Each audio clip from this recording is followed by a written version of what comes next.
Hi, welcome back to Live and Breathe Horses and our Words of Wisdom series, and we are on Tom Dorrance More Than Horseman, which is a collection of stories. So this week's story is from Virginia Anderson. Tom, a simple, complex man, genuine and uncluttered, brilliant, always surfacing, his light sense of humour.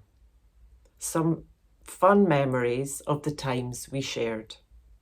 May 1990, at Tom's 80th birthday clinic in Merced, California. I brought a pretty brown mare that had some not so favourable history and retained a troubled bronchi side. She was saddled and quiet, taking things in fine.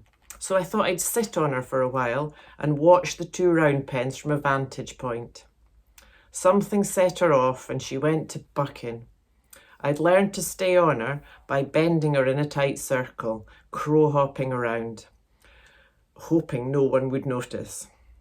Everything stopped as Tom said over the loudspeaker, "Just pet her."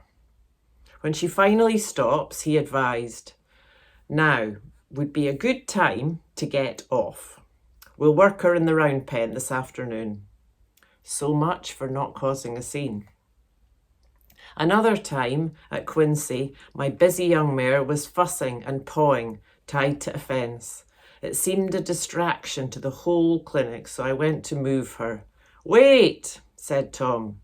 "We'll make her a project." He sat on his swivel chair with a handful of pedals. When she fussed, one pedal flew up and touched her.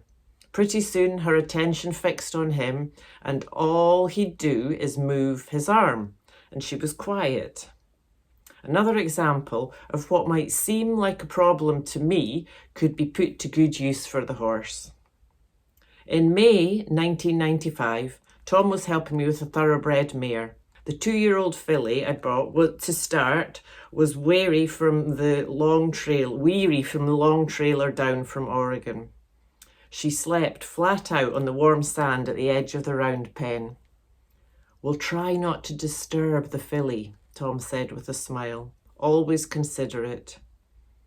Later, with both horses saddled and loose in the arena, a line of trees on the west side seemed to have something spooky about it. Tom sat and watched me flag them.